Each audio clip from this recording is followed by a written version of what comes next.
Facebook is collecting over 750 points of data that you have no idea. The applications of AI are limitless across every single industry. I know that the AI hype is going to die down eventually, so I don't plan to do this my entire life. One of the biggest mistakes I think that cost me a lot of money in the start was hiring the wrong people. Work experience, you can teach those to anyone, but you can't teach someone to be excited about your vision.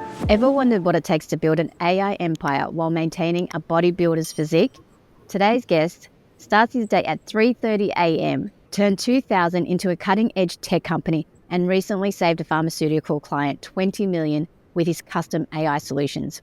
From working 3 jobs to fund his dream to developing groundbreaking language models, he's proof that with enough grit and innovation, anything is possible. Get ready for a masterclass in pushing boundaries and never settling, as we welcome the CEO of NextGen AI Solutions, Sid Sriram. Welcome to the show, Sid. Great to be here, Linda. Happy to answer whatever questions you have for me. Tell me your journey. Your entrepreneur journey started with just 2000 in Miami. What was the moment that you realized AI was your ticket to success? Sure. So I think I got very fortunate because, as we know, in every big business trend that pops up over the years, whether it was like the dot-com empire in the 1990s to cryptocurrency to AI, it's always the earliest innovators who take the majority of the results. So I got very fortunate in that I was able to get into the AI space before all this media hype came around. Like, we know within the past year, it's been all over the news everywhere. But I started learning about it well before that, back in like 2019, 2020, back when I was in college over at Rutgers University. And over there, I started taking some courses and I realized, like, hey, there's so many applications of this technology to a variety of different industries. While most people in my field, most of my peers were focusing on some of the more outdated aspects of technology, things like websites, apps, things that have been around for decades, I chose to take my career down a completely different route because while there wasn't a huge market demand for it at that time, I saw the potential in where it could become. So I spent a lot of money, a lot of time in self educating myself. I think self education is the most important thing that anyone can do with their time, and it's definitely reaped the most reward for me out of anything I've invested my time and money into. I started my company in January 2022 just as a freelancer. I was originally just one man show doing projects for a variety of companies, and then kind of one thing led to another, and the demand started picking up. More and more companies started reaching out to me as my profile and reputation grew. Eventually, there was too many projects for me to even handle as a freelancer. So that's when I started scaling. I started bringing on, hiring new people to my team, and has brought me to where I'm at today. 2.5 years later, have a company with a team of 20 people. We're solving AI problems across a variety of different industries and scale to over 7 figures. Wow, that's amazing. So, for those that are listening and are not familiar with NextGen AI Solutions, tell me, what exactly do you guys do? Sure. So, NextGen AI Solutions, I'm the founder and CEO, and we do custom AI implementations for companies regardless of their industry. So anytime a company has a problem that requires some sort of automation, some sort of AI software, we'll come in, we'll do some consulting with them, figure out what their exact use case is, how they can build the most value using AI in their business. So we'll do some ideation and strategy with them, and then we'll move on to actually building out the software with them, hands-on coding and software development, and we'll also help them with the market release and getting their software out to the masses and ready to secure investor funding as well as start generating revenue. So we're pretty much like a completely done for you software development firm. Any company that needs any sort of AI development, we'll get on and handle everything for them A through Z. It's amazing all the things that AI can do, because there's multiple sites that use AI for, like, AI is the hot trend. So You can do it for video editing. You could do it for, had guests that talk about medical research and finding all these, when they do vaccinations and trial case studies and going through all that data as well. It's going to take over a lot of industries. And I'm fascinated with me personally. I'm just thinking of the use cases. I'm thinking like a CFO, an AI CFO, where I can spit out all my data from zero and then I can get budgets because when companies don't manage their budgets right. I was reading a book. I don't know if you've read it, Shoe Dog by the Nike founder. He was always running his on a float and you're spending all his money and borrowing and borrowing and borrowing. But I'm thinking, gosh, if there was an AI solution for that, which I need to, and I know other people in the business do the same thing because banks even run on their business on a float as well. But if there was like a budgeting solution using AI without human error, that would be such a game changer there as well. So you were able to save a company, a pharmaceutical company, 20 million with AI. Can you walk us through how that came about? Sure. So essentially, this pharmaceutical company, they had an issue with writing medical study reports. So essentially, anytime a new medication needs to go to market, it goes through a long testing phase where they're testing across hundreds of different patients. And then based on those results, they have to write various reports. Those reports, essentially there was a separate report written for every patient on the study, so that could be anywhere from like 500 to 1,000 reports for a single medication going to market. To give an idea of how long that was taking, it would take, a typical timeline would be around like 2 weeks per report. So you can estimate that at around like 2 weeks times 500, around 1,000 to 2,000 man weeks worth of time for a single medical study. We came in, we essentially built a large language model, very similar to the kind of software that ChatGPT is built off of, that can automate that entire process and reduce that timeline from, say, like 1,000 to 2,000 man hours worth to simply 30 minutes. Just that time savings, estimated to around $20 million worth of cost savings for the company, because they can now get these new life-saving medications out to market at a much faster rate than previously before. Yeah, it's such a game changer and the speed of it all, it's crazy too. That's why I'm fascinated. And I think a lot of businesses should leverage AI for their businesses and their companies as well. But some might be a bit slow to market because everyone's talking about it. How do you guys ensure that you stay ahead of the curve? Because it's always rapidly changing. There's always different updates with ChatGPT, for example. There's always a new solution coming out. So how do you stay ahead of the curve? Good question. Yeah, in this field, you have to stay ahead of the curve. Otherwise, you'll just fall behind because every single month there's something new coming out. So I would say the main way we do that is touching on something I mentioned before, which is keeping that self education mindset of constantly learning and growing all the time. So, one thing that I highly emphasize for everyone on my team, which is I think has amounted to a lot of success, is I set aside a stipend for everyone on my team to spend towards going to conferences, taking online courses, buying books, and so on, essentially incentivizing and rewarding people for going out and learning on their own. And that way, I'm not only increasing the value of the members on my team, but I'm also making my company a great place for them to work at because they're getting rewarded to develop themselves personally and professionally. So I think that's one of the most important things for me is like rewarding and treating those on my team wisely so that they can bring even more value to the table down the line. And then also always cultivating an environment where people are encouraged and rewarded to grow themselves. I love that. Yes, because a team member that's encouraged to learn will be fulfilled as well. You're giving them the opportunities. That's great. We'll talk about leadership in a moment, but I wanted to ask it also, you've worked with many different LLMs across different industries, like you've developed the models for different industries. What's the most surprising application you've encountered?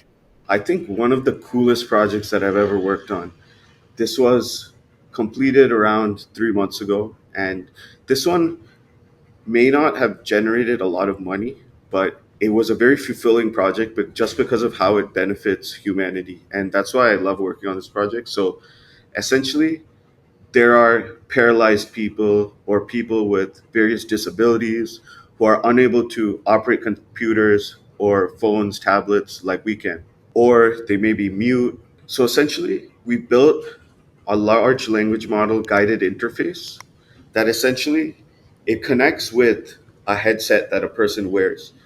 Essentially, what that headset does is it reads their brainwaves and it allows these like paralyzed people or disabled people to operate a computer the same way that we can. And that was such a fulfilling experience to me, seeing like the people that I was creating the software for, their eyes were lighting up that they were able to like browse the internet, go to email, YouTube, all these things that are we take for granted, but like for them it's like so mind blowing that they finally get to do this stuff. What? So people without no hands, they could just use their brains to think about what they want to do, and then it does it. Is that what you're talking about? Exactly, yeah, it's Yes, that's mind blowing. fascinating. Oh my gosh. Wow, I'm just trying to just This was in visualize that partnership with too. this was in partnership with a medical company. I didn't work on the headset itself. That's another mind blowing piece of technology. But I was working on the piece of it that connects to the computer, allows the person to control it. That's crazy. Technology Mm. these days, gosh. Are you concerned about any AI issues as well? Like when I was just say, for example, I was trying to make a post about the Trump and Kamala. I was making a post, but I wanted an image because it's talking about business and how, despite the economy, no matter what happens, you should always be prepared and have your own work ethics. But I asked ChatGPT to give me a visual of Kamala and Trump, and they couldn't do it. And then I tried Mid Journey as well, and they wouldn't do it as well because it's political, so they didn't want to create any images for me. And I'm like, okay. With AI, have you got any concerns about it with the privacy issues? Is there anything that you're worried about in the future? Because we know that regulation is coming, but potentially. But what are your concerns about it? So I'll touch on two things. One is like the whole media perception. I think like there's a lot of misinformation that goes out there. People are saying like, oh, the next real life Terminator is gonna come, and I think like that's definitely like huge exaggeration. Technology is nowhere near that, at least within like the next 10 years for sure. There's no AI that's going to take over humanity and do all that. As for the potential dangers, I do think there's going to be a big problem within the next couple of years in terms of misinformation being spread and propaganda in terms of like I'm sure you've seen like deep fakes where they fake someone's face, fake their voice, and use that to spread out false messaging. I think that's a definite concern. As for the privacy laws, I do think that's something that people should be concerned about. I think a lot of people don't know how much of their personal information is already out there. Take, for example, Facebook. Facebook is one of the most advanced AI companies in the world right now. When you sign up for Facebook, you type in your typical sign up information. You put in your name, your birth date, your email, whatever. Give too But much what you information. probably don't know, those are only the things you know about, like your name, email, phone number, whatever. On the back end that you don't see, Facebook is collecting over 750 points of data that you have no idea.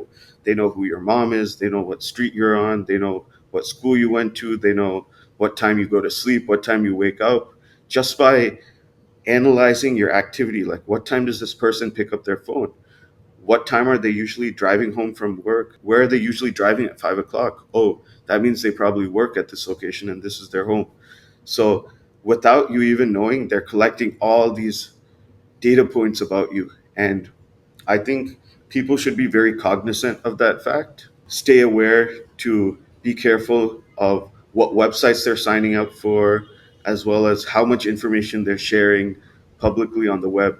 And there's a great website that you can check this on. It's called haveibeenpwned.com. The way you spell it is like have I been pwned.com.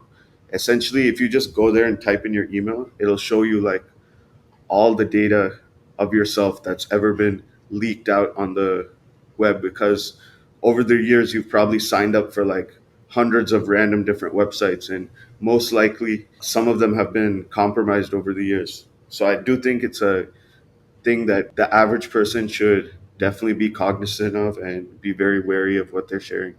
Yeah, I totally agree because like even now when I use an app, it's like if I sign into something, it's like even PayPal, your password has been leaked, a breach. And I'm like, do you want to change your password? It's multiple times. And that's PayPal. These are the big websites as well. And so that's why whenever I'm signing up to things, even Facebook or any new website, like, to say my daughter wants to create an account on an app, I'm always giving false information because I don't want them to know the actual details. They've got enough, but it is scary when you mentioned, because I used to work in advertising and ad tech. We had all these points as well. I mean, yes, given that the changes, iOS updates and whatnot, but the cookies concern, but they can track everything that you're doing, your locations, even the sound and the mic is on. Like, I'm just always wary of that. But that's the future that we're living in, which is scary, but it's beneficial for them because they get all this information and use that for advertising and who knows what next as well. But as long as we're aware of it, we make sure that we're protecting ourselves. That's the key, I guess. Can we talk about startup challenges as well? Because you mentioned you've scaled from yourself to 20 people. What's been the biggest hurdle in scaling your company Mhm. and how did you overcome it? Great question. I think the biggest challenge for any new entrepreneur is capital.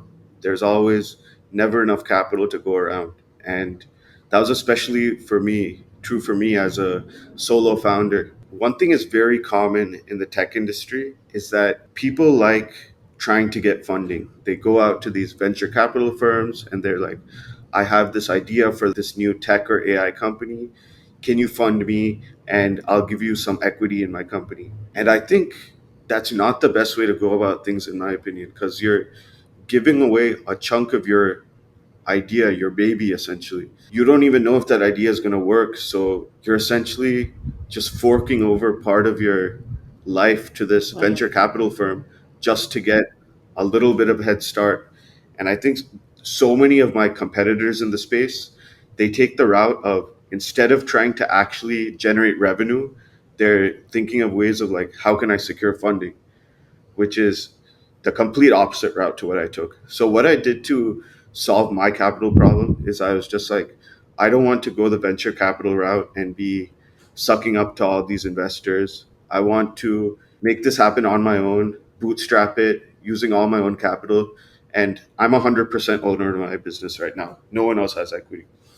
And the way I did that is I just had to make the capital myself. I was working 3 jobs at the time. I was working 2 jobs as a software engineer, just like remotely. And then I was also working a third job at the gym over the weekends, just trying to save every bit of cash that I possibly could and then just reinvest everything into the business to try to hire people early on, start investing into ads and marketing. And at the first couple months, it was definitely very stressful for me because I was bleeding cash. I was basically spending a lot on marketing. I was hiring these people and Mm. I wasn't seeing any immediate return. So it definitely took a lot of mental fortitude and perseverance for me to like grind through those times of when I was going negative month after month and like at the same time working 3 jobs and not seeing a return on the money I was investing. But I just had so much belief in my vision, belief in myself that I just stuck through it, kept working those 3 jobs, and eventually put myself in a position where the revenue I was generating from the business was enough to start dropping the jobs and then make the business my full time.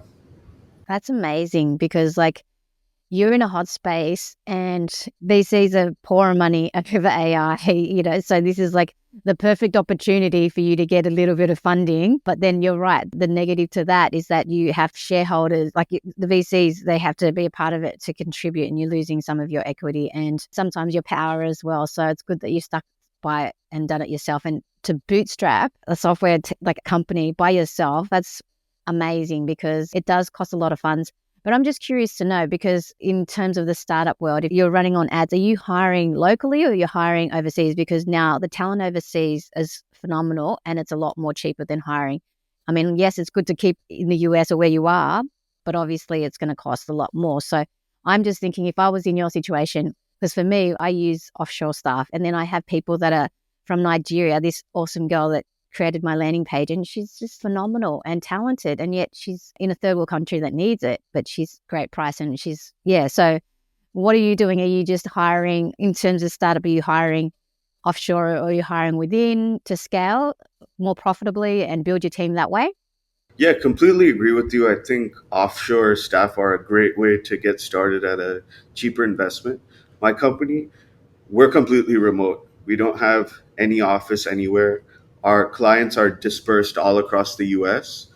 So yeah, I have team members in the Philippines, I have team members in India, Pakistan, I have team members in South America, and we really just have like this flexible work environment of working like asynchronously in all of our different time zones, and we'll Mm. have meetings every now and then. But since it's like for a software business, you don't ever need to meet with someone in person, so it doesn't really become a hindrance ever. And just recently, I've started hiring people in the US purely from a communication standpoint for hiring like sales staff. I think it's better for me to work with local people just because they can speak the local lingo. But at Mm. least for like engineering staff, admin, those kind of tasks that are not needing to be on calls all the time, those I would definitely prefer to go overseas than local. Wow. You know what? I was just thinking because you develop software, this would be a game changing solution for sales as well.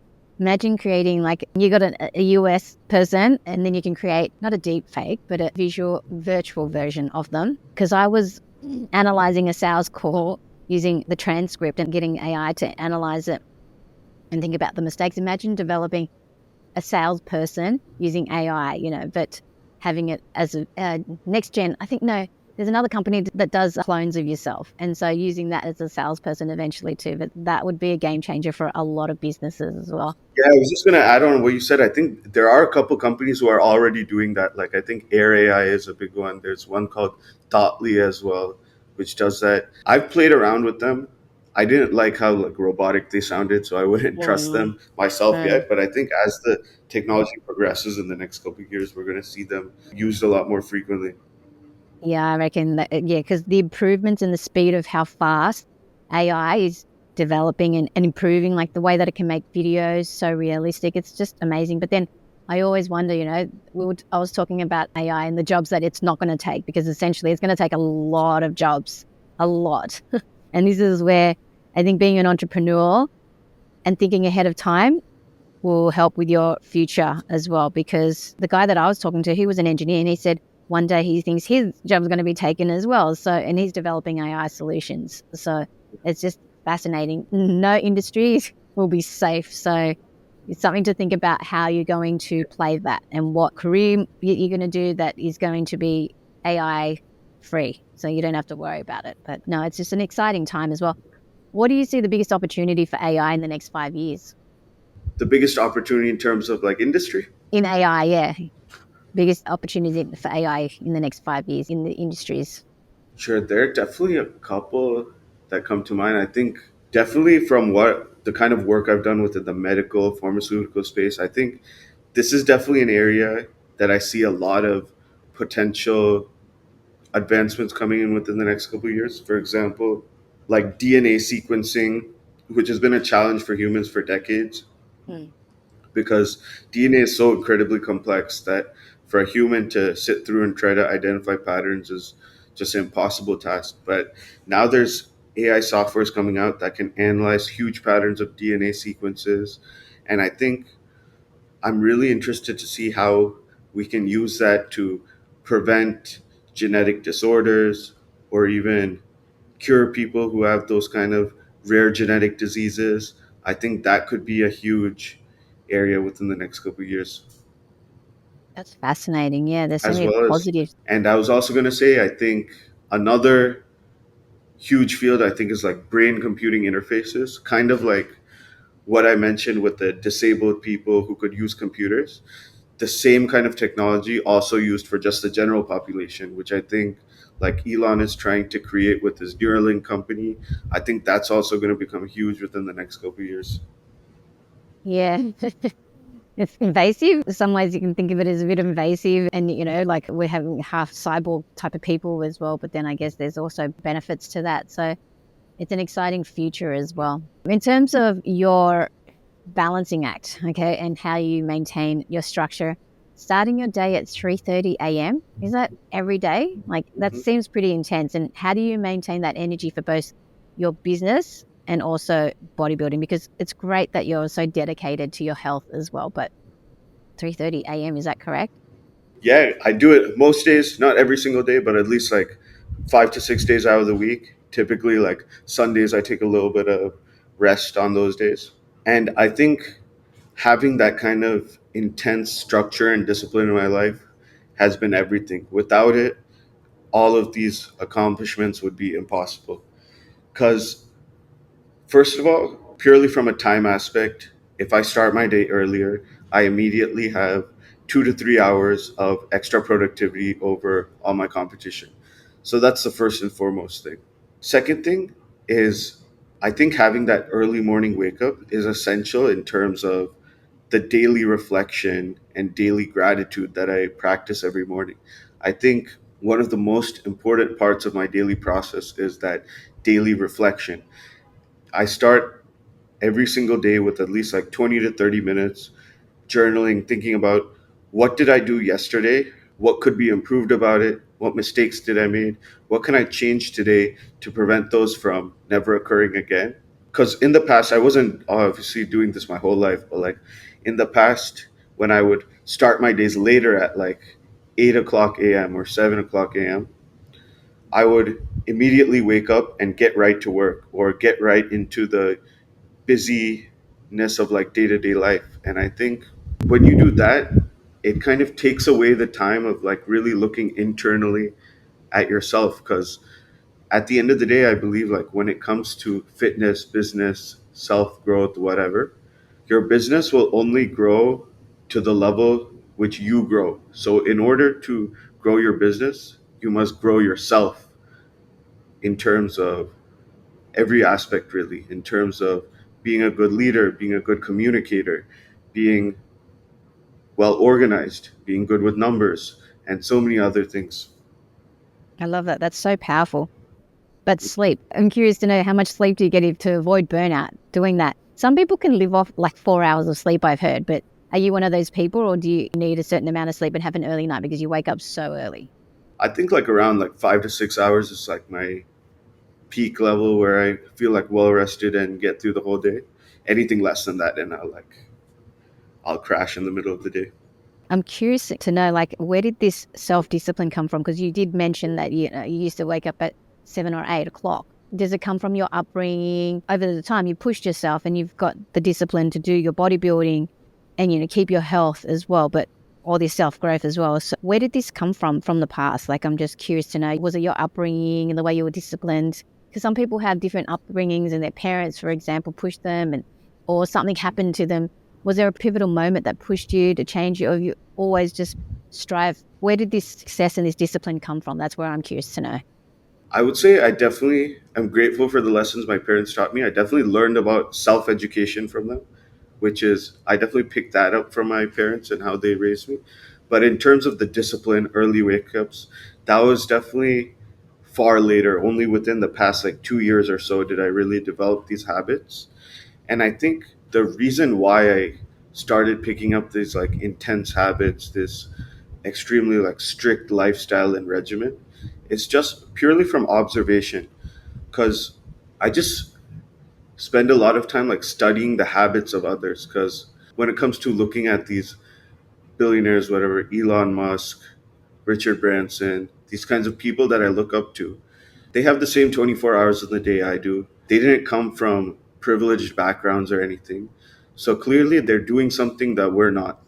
And I spend a lot of time, like, I read a lot of biographies. Those are probably like my favorite types of books to read. And I would go through a lot of biographies. I would start like picking up on these patterns of what are the extremely successful people doing that sets them apart from the general population. And there was a variety of different habits that I gained from those. Like, for example, like reading books constantly is like a tried and tested commonality between like everyone who's attained success. Waking up early, also a very common trait. Taking care of your body and mind daily, also a very common trait.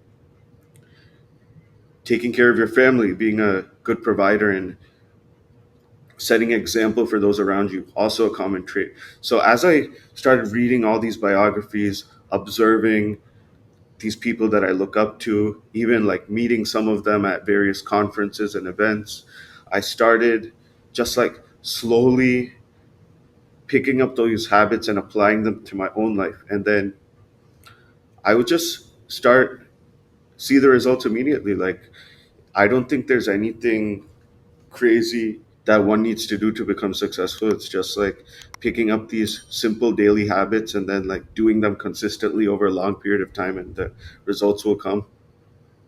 You mentioned like the biographies that you read. I'm definitely a huge fan of reading books as well.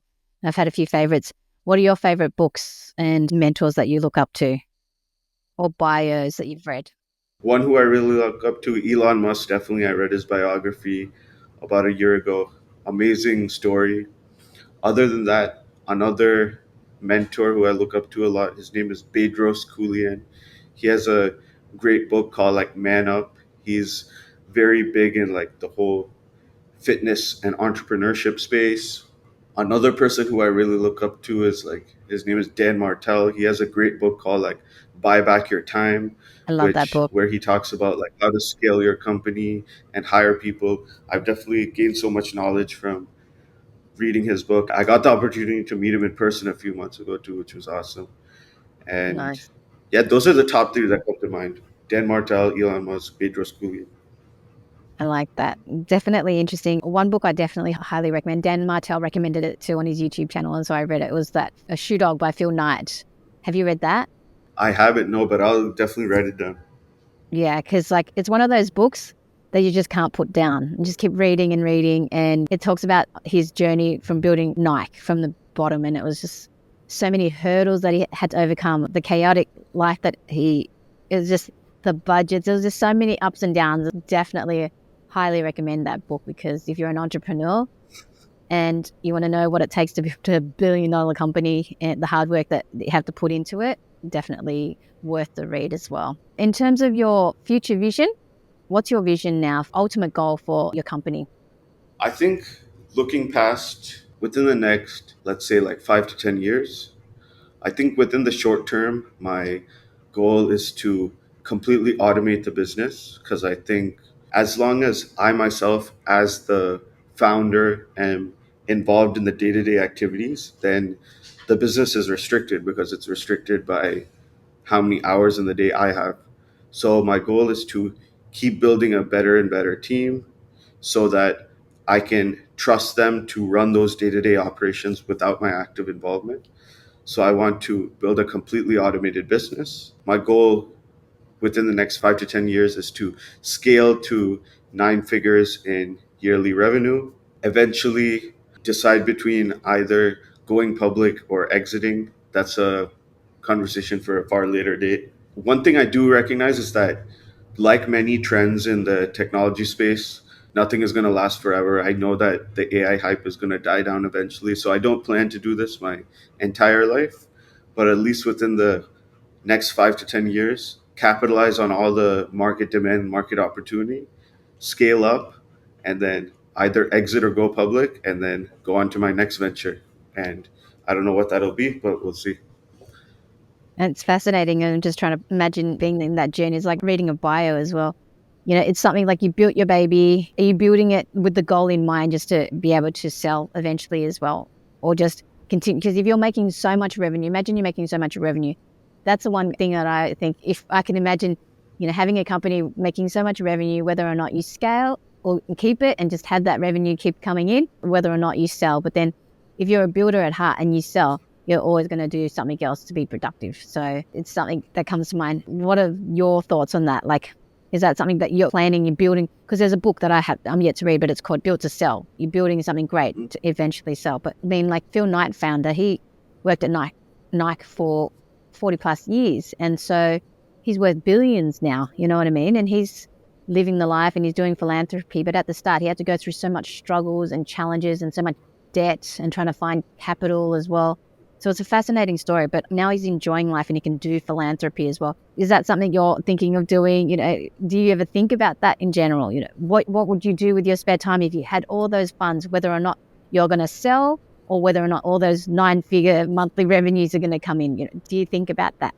I think just the way the mind operates, I would never be content to just relax and Mm. enjoy money and like going on vacations and like relax on the beach. Like, I think there's a big like idealistic that's painted all on social media, like, oh, if you're an entrepreneur you could like work on your laptop on the beach or something. I see those kind of things all the time, and I have done that before. I did experiment with it because I work remotely, but I just felt so bored and not sure what to do when I was like sitting on the beach being unproductive. So Mm. I don't think I could ever just like sit around and just like splurge money. So say I get to that point, I'm generating large amounts of revenue. The goal for me would be to sell, definitely, just because AI, it's a trend at the end of the day. It's not going to last forever. And I would reinvest all of that either into other companies that I really believe in and try to join their board. Or if that wasn't the case, I would just try to build something new from the ground up, because that's what essentially excites me the most, to get to see your baby grow up. You're a business baby, really. I like that. What's one piece of advice you give to someone starting their own AI startup today? For someone who wants to start their AI startup, I would say which industry you target is the most critical piece. And the industry that you choose should be an intersection of two things. One would be the size of the market that you're targeting, and two would be where your pre existing network and skills lie. So, say for example, if you're coming from some other field and trying to start your company for the first time, you probably have some connections in an industry before. You probably have some knowledge about a previous industry. So start with there, because that's where you have the competitive advantage, because you've already worked in that industry. Because the applications of AI are limitless, like really across every single industry. But the area where someone can make an individual impact is where they have the advantage, because they have more knowledge than everyone else. So start with the niche that you have the most pre existing knowledge and network in. Use that to build your initial clientele, build your initial market, and then from there you can choose to either expand into different markets or keep capitalizing on that same market. But in order to get started, you need to niche down. I like that. And in terms of when you mentioned that you were running paid ads as well, geez, which platforms would is that more because it's AI solutions more B2B, would you recommend saying LinkedIn to get the brand out there? Because there's not that many platforms to, I guess, Google. Where would you put your marketing dollars and which platform? Yeah, actually, you might think that B2B is may not be good for like Facebook, but actually, I see a quite good return on Facebook ads, just because Facebook has the largest audience out of any platform. So just because of their user base, you get access to like billions of people. So I think Facebook/Instagram, I would rank them number one. I would rank Google number two, and then I would rank email marketing number three, actually. And I use LinkedIn as well, but more from just like a personal branding perspective and getting my name out there than actually landing clients. I like that. If you could go back in time, is there anything that you would do differently? Many different things I would do differently. I think making mistakes is part of the game. One of the biggest mistakes I think that cost me a lot of money in the start was hiring the wrong people. The first couple hires I brought on ended up not working out at all. They weren't aligned with the company vision, and they didn't deliver to the extent or quality that I would have desired, which ended up losing me money in the short run. So, what I learned from that is that the mistake I made was hiring people based on their resume, like whether they had a good looking resume with all the school experience, credentials, those kind of things. But I realized that's not so important when compared to, especially as a starting up company, you need to find people who are aligned with the vision and have a strong work ethic and enthusiasm to be there. Because these on paper skills like work experience, you can teach those to anyone, but you can't teach someone to be excited about your vision, have a strong work ethic. Those are things Mhm. that can't be taught. So definitely hiring is something I would do differently if I could restart. I like that. That's very interesting. And I've experienced the same thing as well, because people may look good on paper and then sound good in an interview as well. But the work ethic thing and integrity as well, because especially working remote, you really have to trust them as well. So it's definitely hard to find the right people. I think that just takes time, skill, and time to be able to find these exceptional talent as well. But once you have them, you just keep them and look after them, I guess. Is there one key message you'd like to leave our audience with? One key message I would say, from an advice perspective, I guess I would say build that solid routine every single morning, start your day in the right way, never stop learning, keep that student mentality always. And then, third thing, I would say realize that your best days haven't even happened yet. So keep pushing. I like it. Sid, where can people find you if they want to follow and connect with you? I think the best way to connect with me is either on Instagram or LinkedIn. I'm the most active on there. My Instagram is Sid X Sriram, Sriram. And then LinkedIn, you can just find me on under my name, Sid Sriram. Thank you, guys. If you enjoyed this, please do me a favor, hit the follow, hit the like, and if you're watching on YouTube, please hit the subscribe button as well. It does help the channel grow. Thank you so much for your time. It's been really valuable and great advice there, Sid. No problem. It was a pleasure being here, Linda.